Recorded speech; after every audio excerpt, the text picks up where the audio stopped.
What is going on, guys? Today I'm going to be talking about why I think Joyner Lucas's 508-507-2209 is album of the year, or why it's not album of the year. I think it's album of the year because it had that lyricism in it, that storyline. Since it was a mixtape, technically, it didn't have too much of a storyline to it, but it definitely had the relatability.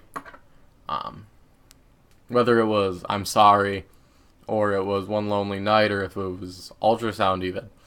I feel like there's at least one song that you can relate to, just because he was talking about common problems. And I think I'm Sorry is the heavy one, because everybody has known someone or has been depressed, or knows someone who is depressed.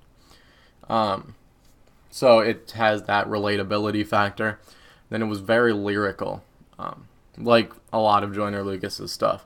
But I know when I'm Sorry dropped, that was the first Joyner track I listened to in a long time, because I used to bump Ross Capiccioni. That was the only Joyner song I really listened to.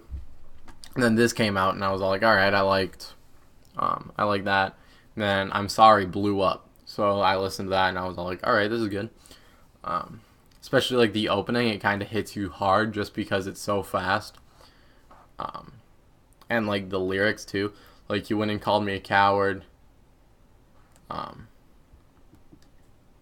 because I live in a maze. Will tell me how about you. I think that's what it is. I'll pull them up really quick here, but they were very relatable. Yeah, I'm just pulling up the lyrics. They weren't too relatable, but it definitely, like, the relatability was there. No, it was, go ahead and call me a coward and say I'm not strong because I'm not like you. Go ahead and call me crazy because I live in a maze. Tell me how about you. I think I live in my head. Sometimes I think that I'm dead. I hide behind my youth. No, I've been losing my mind and I'm a little behind. Step inside my shoes. Because I've never been happy with myself and I don't need no one feeling bad for me, trying to offer me pity and throw jabs at me.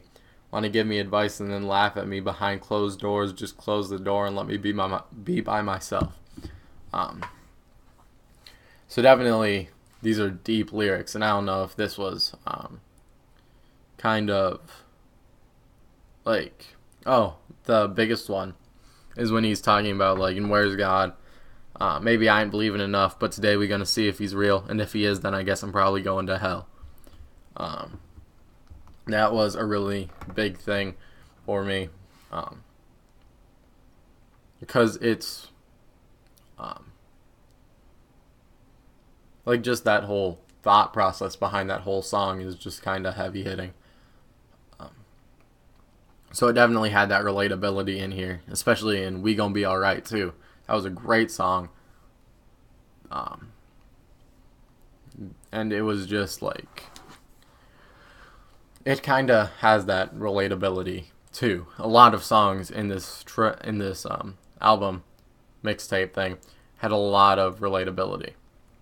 But I think the best part of the album mixtape is when it came together all at the end in the last track, One Lonely Night, where he kind of loses everything and he realizes, like, okay, what's going to happen when the weed doesn't help anymore? What's going to happen when everyone leaves me? And it's just kind of this hard-hitting moment, and then at the end it switches up, and some girl calls him up, and she wants to come over, and then he gets, like, all excited, and he goes back into his old ways. I think that was really good kind of